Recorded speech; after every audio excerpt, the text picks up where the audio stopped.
یہ ہے اجازی افیشل، یہاں آپ کو حمد و نعت اور تقاریر دیکھنے کو ملے گی۔ اس کی ابتدا 8 ذی الحج سے ہوگی۔ نماز فجر کے بعد غسل کریں یا وضو کریں۔ غسل کرنا افضل ہے۔ احرام باندھ لیں اور اشراق کے بعد 2 رکعت نماز ادا کریں۔ سلام پھیرتے ہی مرد حضرات سر سے کپڑا یا ٹوپی ہٹا لیں۔ حج کی نیت اس طرح کریں: یا اللہ، میں حج کی نیت کرتا ہوں، آسان فرما، قبول فرما۔ مرد اونچی آواز سے اور خواتین آہستہ آواز سے تلبیہ پڑھیں۔ اب آپ پر احرام کی پابندیاں شروع ہو چکی ہیں۔ احرام کی حالت میں تلبیہ پڑھتے ہوئے مینا پہنچنا ہے۔ آج کا دن مینا میں گزارنا ہے۔ ظہر، عصر، مغرب اور عشاء کی نمازیں مینا میں ادا کریں۔ ذکر، اذکار اور دعا کی کثرت سے اپنا وقت قیمتی بنائیں۔ لوگوں کے ساتھ خوش اخلاقی کے ساتھ رہیں، خدمت کے ساتھ وقت گزاریں، کثرت سے تلبیہ پڑھیں، دعاؤں کا خوب اہتمام کریں، قرآن پاک کی تلاوت کریں، رات مینا میں قیام کریں۔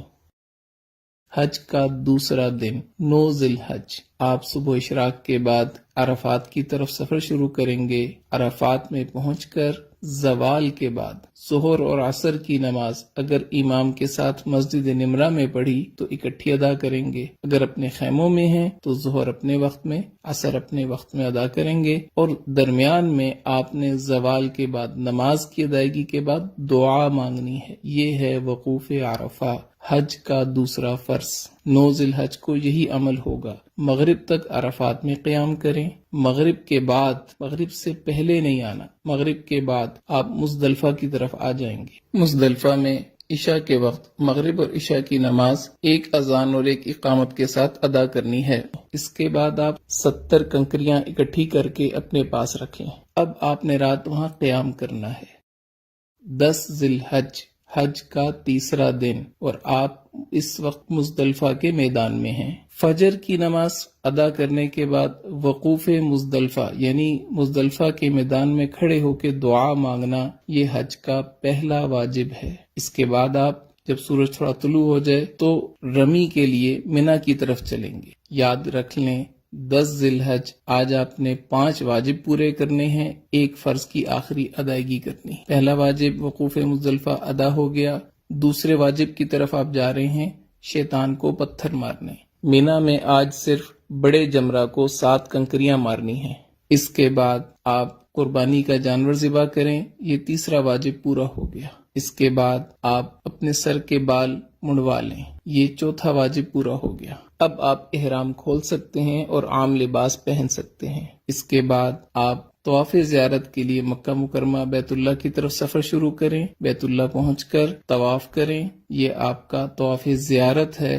حج کا تیسرا فرض، حج کے تینوں فرض مکمل ہو گئے۔ اس کے بعد آپ نے سعی کرنی ہے، سعی حج کا 5واں واجب، یہ بھی پورا ہو گیا۔ اب آپ واپس رات کو مینا میں آ جائیں، مکہ مکرمہ میں قیام نہ کریں۔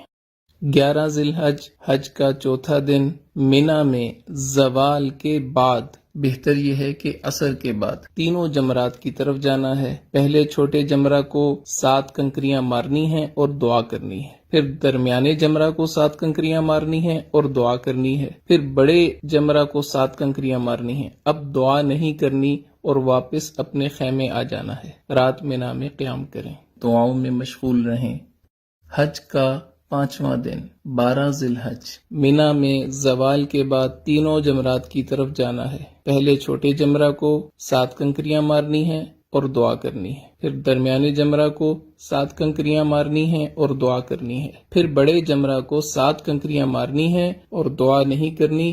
اب آپ کے پاس اختیار ہے، اگر آپ رات مینا میں قیام کرنا چاہیں تو 13 کی رمی آپ کے ذمہ ہوگی۔ اگر آپ رات قیام نہیں کرتے، آپ واپس مکہ مکرمہ اپنی بلڈنگ میں آ سکتے ہیں۔ بہتر یہ ہے کہ اپنے خیمے میں آئیں اور 13 ذی الحج کی رمی زوال کے بعد تینوں جمرات کو پتھر مارنے کے بعد مکہ مکرمہ واپس آ جائیں۔ اب صرف ایک واجب رہ گیا، طواف وداع۔ وداع یعنی رخصت ہونے والا طواف، یہ حج کا 6واں واجب ہے۔ آپ کے سارے مناسک پورے ہو گئے، 3 فرض آپ نے پورے کیے، 6 واجب آپ نے پورے کیے، آپ کا حج مکمل ہو گیا۔